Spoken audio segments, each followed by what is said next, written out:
지금 캐나다 엘버타주의 한 송유 관계자가 진짜 기가 막힌 말을 한마디 던졌는데요.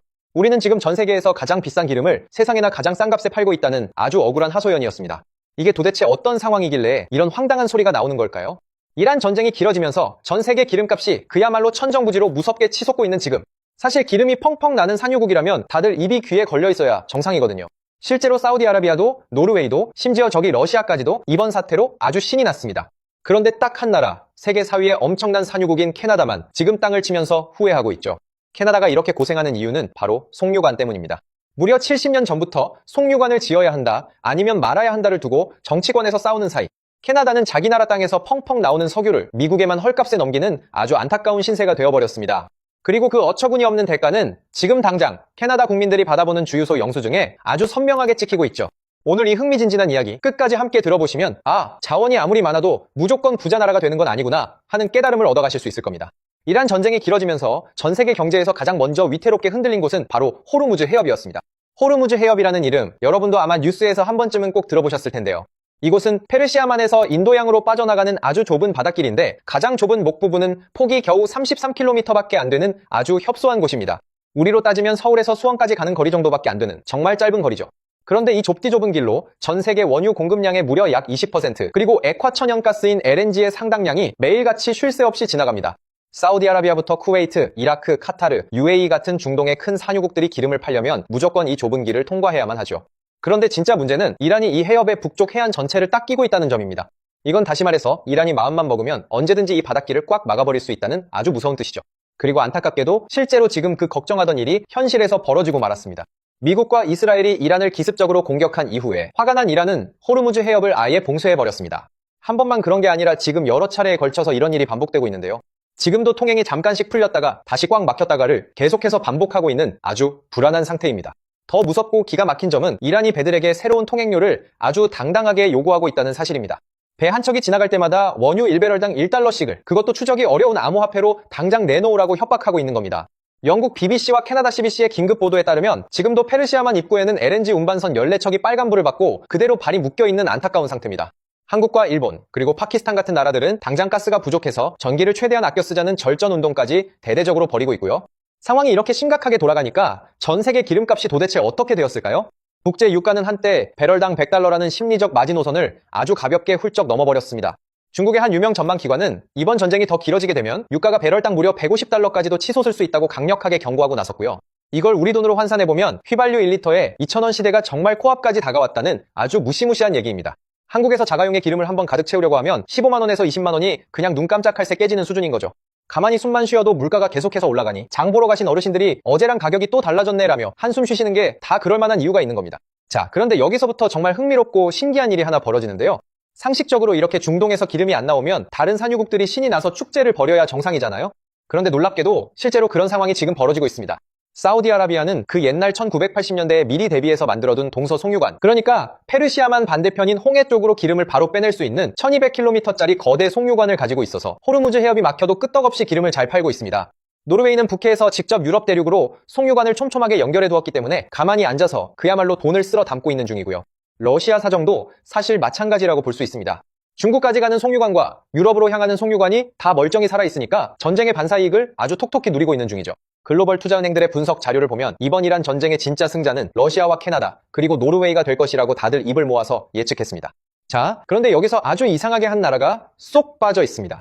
그 주인공이 누구냐 하면 바로 오늘 이야기의 중심인 캐나다입니다. 캐나다는 여러분도 아시다시피 분명히 전 세계 4위의 엄청난 산유국입니다. 매일매일 땅에서 약 500만 배럴이라는 엄청난 양의 원유를 뽑아내고 있죠. 그 중에서 약 400만 배럴 정도를 해외로 수출하고 있는데 여기서 놀라지 마세요. 이 400만 배럴 중에 무려 97%가 오직 미국으로만 가고 있습니다. 이건 사실상 생산되는 기름의 거의 전부라고 봐도 전혀 무방한 아주 기형적인 수준이죠.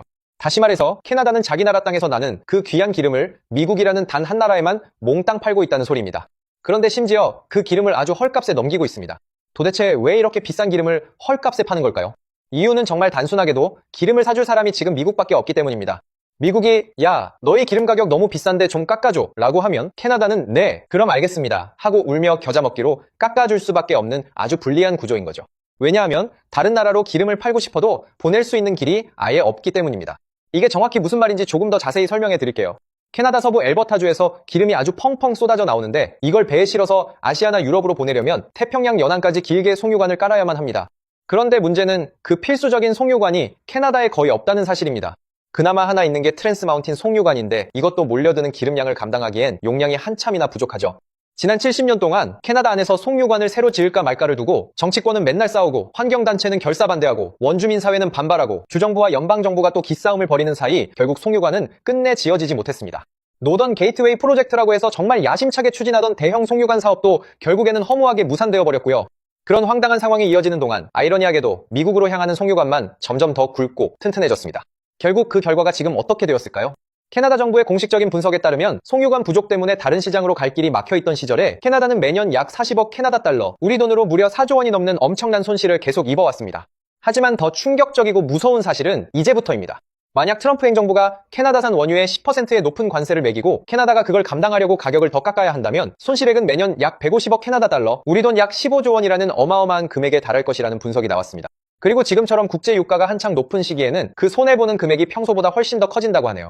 자기 나라 땅에서 나는 자원을 가지고 정작 자기 나라가 엄청난 손해를 보는 세상에 이런 말도 안 되는 아이러니가 또 어디 있을까요?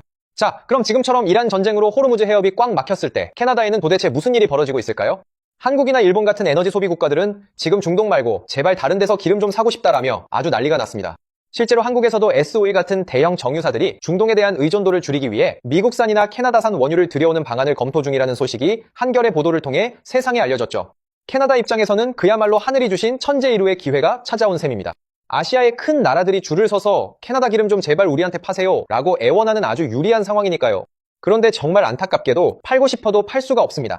왜냐하면 보낼 송유관이 없으니까요. 태평양 연안까지 기름을 옮길 수 있는 방법이 아예 없으니 결국 소중한 기름을 미국에 또다시 헐값으로 넘기는 수밖에 없는 처지인 거죠. 캐나다 글로벌 어페어스 연구소의 조칼란 연구원은 캐나다는 지금 이 위기를 엄청난 기회로 바꿀 수 있다고 말하면서도 동시에 하지만 기존 인프라로는 한계가 너무 분명하다고 뼈아픈 지적을 남겼습니다. 캐나다 ARC 에너지 연구소의 분석은 한술 더 떠서 아주 직설적입니다. 지금까지 캐나다는 송유관을 지을 때 수요가 확실히 있을 때만 짓는다는 아주 보수적인 기준을 가져왔는데 지금 같은 혼란의 시대에는 송유관이 국가적인 보험이 되어야 한다고 강조했죠. 여기서 말하는 보험이 도대체 무슨 뜻일까요?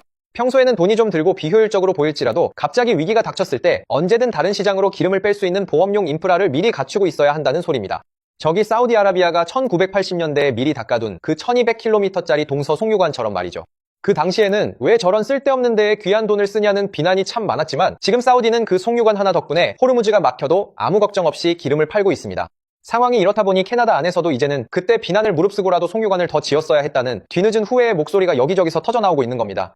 엘버타주의 다니엘 스미스 주지사도 얼마 전 공개적으로 강한 발언을 내놓았습니다. 이번 이란 전쟁이 똑똑히 보여주듯이 캐나다에는 새로운 송유관 건설이 그 어느 때보다 절실히 필요하다고 말이죠. 이런 분위기 속에 캐나다 정치권의 기류도 아주 확 바뀌었습니다. CBC와 여러 현지 매체의 보도에 따르면 그동안 환경 문제 등으로 송유관 건설에 반대해왔던 여론조차 이번 전쟁을 계기로 찬성 쪽으로 급격히 돌아서기 시작했습니다. 캐나다 카니 총리 역시 미국 외에 다른 나라들과의 에너지 협력을 대폭 강화해야 한다는 취지의 발언을 잇따라 내놓으며